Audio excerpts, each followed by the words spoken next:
born in South Africa, where I qualified as a pharmacist, and started off a pharmaceutical factory where I was making medicines and drugs for the consumer market, the hospitals, doctors, etc.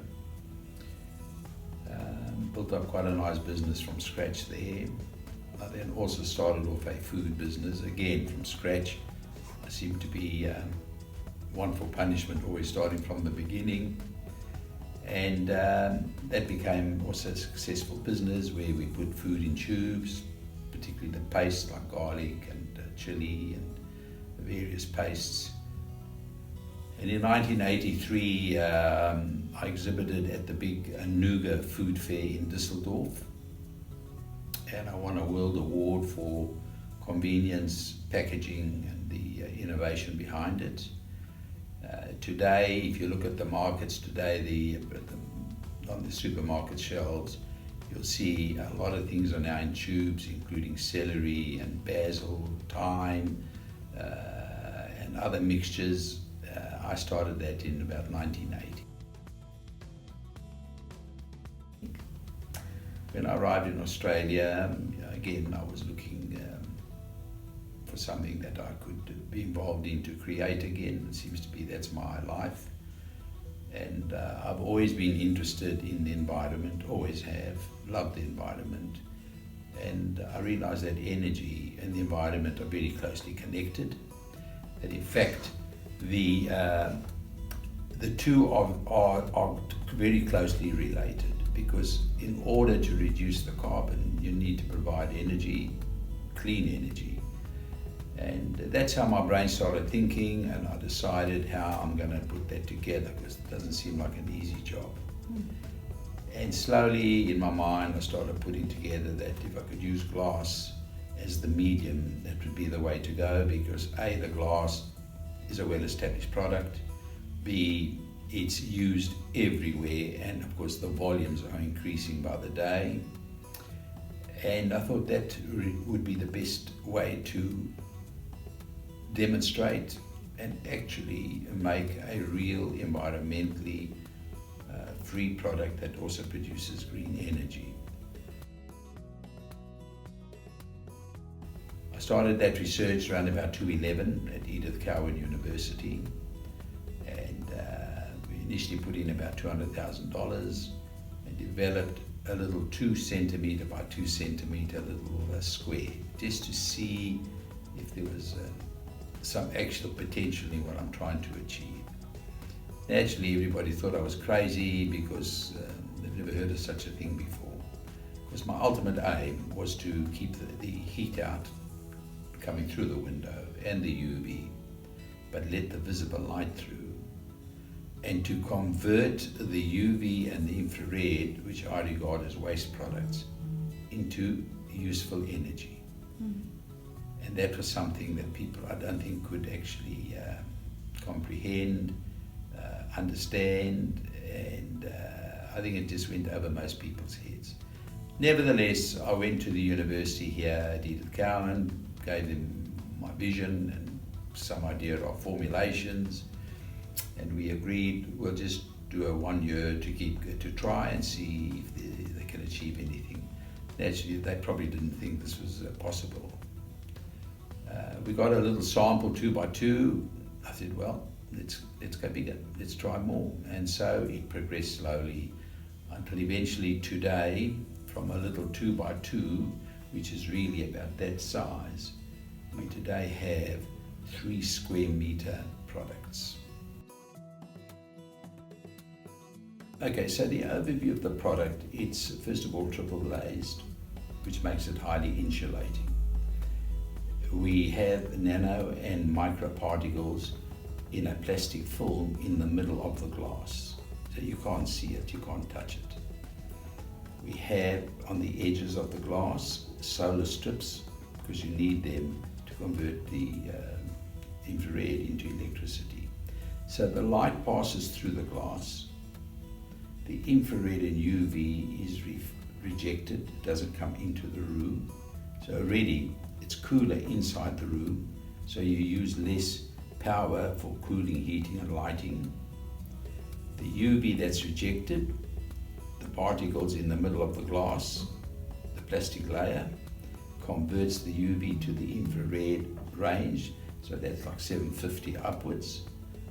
They are moved to the edge of the glass where we convert them to electricity. That's how, in a nutshell, how it works. There's a lot more science involved, but I'm sure there's a lot of science involved. And the biggest trade secret from me was to get clear glass, and nobody in the world has been able to do that. And that's part of my secret and my success. The biggest breakthrough for us were two of them. One is to create an IGU, which is an integrated unit. So we took all the IP or the main ingredients of the product, like the solar cells, as well as all the PVB was in there. And instead of having half of it out of the glass, like on the frame, to try and incorporate it all within the glass structure. That way, the product was fully protected from vandalism. You couldn't touch it, you couldn't scratch any of the working parts, so to say. And until probably 3 or 4 weeks ago, I achieved what I would consider as equal to the IGU unit, or even bigger or better, the creation of a 3 square meter clear product with functionality IG unit, and that was a major achievement. That impresses architects because we now have what they call an architectural glazing. They like the glass to be continuous without distortion from floor to ceiling, and we've actually achieved that now. So I'm very proud of it. We're just busy completing our 2 major certifications, which is the UL, the American certification of the product, and the IEC, which is the European certification. It's the equivalent of like getting a drug through the FDA. You need to pass it and you get an FDA number or registration, then you can sell the product. Here, it's basically the same. It's going through these strenuous processes for testing, which I'm happy about, because we want to know everything is secure and safe. And when they pass, and we're not far away now from the end, we will get our numbers, and then that will put the product really standalone, and it'll allow us now to sell the products in, of course, Europe, the US, North America, and I'm sure most of the world, because those 2 certifications are, like I'm sure, cover most countries. Our big sales drive will start early next year once we have the certifications, because without it you can't actually sell it, because nobody would buy it. And we wouldn't want to sell it, because you want to be confident that everything's working well. So they test the product basically for the electrics in it, because there is no product like ours that actually is product integrated and building integrated. It's like 2 in 1.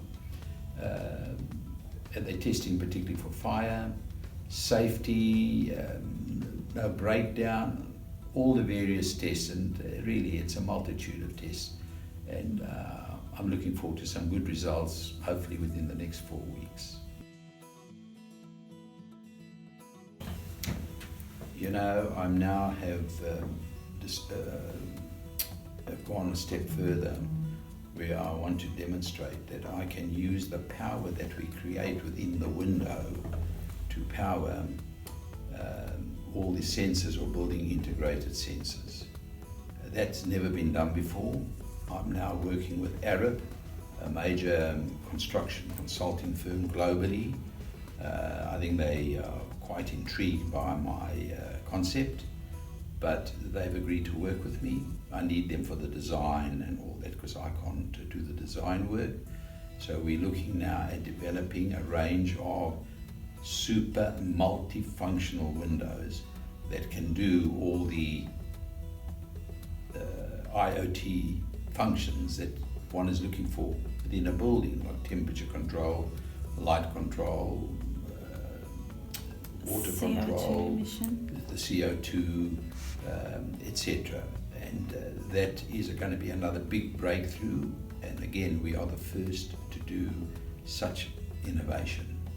It will also result in a big cost saving for construction of a building, probably up to $1,000 a square meter of window, because you don't need to have the cabling, which is expensive, and of course electric engineering to connect and be involved. So it could be a big saving as well. And your product results in completely clear glass. Clear. That's the whole secret or winning angle of the product, is it's clear glass. People don't know that there's like other functionalities going on there because it's clear. And as I said earlier, the architects, when I've been in Europe and the US, they want clear glass, but they want it to be functional. And those are the key words now. And that's what I've developed, a clear glass that's functional. I'm now taking that functionality even further to create the super functional glass that will do all your building integrated systems within the glass itself now, and huge cost savings. We are engaged with them now. We're developing, again, the same kind of technology but using different material. We're now using quantum dots. Quantum dots, in its natural color, is like a very dark brown black. Naturally, I like clear watercolor windows. So the big secret there was how we're going to get them clear and to do the same function as the micro materials that we currently use do, so that we have a second technology which we can maybe introduce with the first, or it could be standalone because it will be a lot thinner. It will have other features which will have, of course, a lot of other uses. So far that technology is going okay. The development, they've produced a 5 centimeter by 5 centimeter, and it's all looking pretty good. I'll get another update when I go to Sydney the first week of November. We haven't received orders from the Swedish yet, but that will come. I'm looking to meet them soon so we can start putting together a plan moving forward. With Marico, that's going to happen. I think that's happening around February or March of next year, and that will be similar to what the Swedish do, except this will be made out of hemp. The Swedish use timber, but again, self-sustainable, and our products, particularly the new architectural size, is going to look really good there because it's all glass with no distortions in the middle of the glass. We're looking forward to that, and yeah. Again, using the same technology, we want to apply it to greenhouses, because the greenhouses need light, natural light, and they also need power. Power is a big cost in greenhouses. So we're building our first greenhouse. The government has given us 1.6 million. That will happen in February. But the Israelis, called Roots, have approached us to see if we can collaborate together. They have developed a technique where they can keep the temperature of the root down, which means if it doesn't overheat or get hot, you can actually get more growth or bigger yield. But they need to house the technology. So that's where they've come to us, that they need power to power the machines that control the temperature within the ground. And of course, it's got to be a cover because they want the natural light. So I think that's going to be a pretty successful trial together. And if we can increase the yield, it makes your payback period very short, and it becomes financially very attractive. The other thing with our product is it creates, it takes out the risk of the growing or the farming. And all governments today globally are worried about the food insecurity. They all talk about it because it's a major important role in all our lives. And the food security means that you can secure your food supply every month or every year. And the climate changing can actually change that. But with the type of structures that we're building now, which are protected from the environment, we hope to eliminate the food security problem. Well, where governments really come into play is in terms of introducing stricter building codes. It's a major factor because if you can make the buildings more sustainable, naturally they will produce less carbon to run the buildings. And that is a big thing. In Europe, that's what's happening now. They've got the new building codes coming out, and unless you can demonstrate that the building will be zero net energy, you will not get a building permit to build the building or whatever, the construction. In some states in the US, they're moving the same way now. And in many, like San Francisco and New York today, they are looking for the older buildings, 25 years and older, to upgrade and become better, more sustainable. They need to increase their star rating. It has a double whammy because you have to display the star rating. And if you're displaying a 1-star rating, you will not get a tenant. So they all have to upgrade, and that's where we will also play a major role. You can't knock the buildings down, but you can definitely replace the windows with energy efficient, functional windows. Well, business also have to change, and in fact, in most of the big public companies, the top 200 at least, they would have mandates in their in their processes that actually dictate that they have to make every year improve sustainability of their properties, their processes of manufacturing, and so on. In fact, I read an article that the big fund managers, the real big super fund managers, are now actually dictating to these big public companies, saying that if we don't see you doing something towards creating more sustainability atmosphere, we will actually not be investing in your company. So those are the big driving forces. And I think the banks as well have to start doing the same, that their clients need to start improving the quality of their properties, because otherwise they will drop in value. If they drop in value, the loan actually is probably worth more than the property, and it will affect the bank's bottom line as well. Interesting. Interesting that everyone is starting to think about a triple bottom line. Definitely. Globally. And I'll tell you something else, that I've just come from Germany, and one of the fund managers' questions to me was, can they see my carbon balance sheet? I actually have never heard of it before. No. I've heard of a financial balance sheet. Yes. So I found out what it is. In Europe, they want to know what's the payback period. In other words, you've produced a lot of carbon to produce and assemble your product. How many years will it take for you to pay back for the carbon you've produced? Fantastic. In our case, we've now done those numbers, and our carbon balance sheet reads something like about 4.7 years, which of course is very, very acceptable. What they're saying to me, if you're going to say it takes 25 years to pay back, well, they're not interested. They consider that a very poor investment. So again, from the investment side, it looks like we're sitting on the right side, the green side of the patch, so to say, because people will look kindly on us when investing or using our product, because it'll help them. And the other big advantage of our product, it adds innovation credits to a building, and those innovation credits up the star rating of the building, so you can go from a 5 to a 6 star.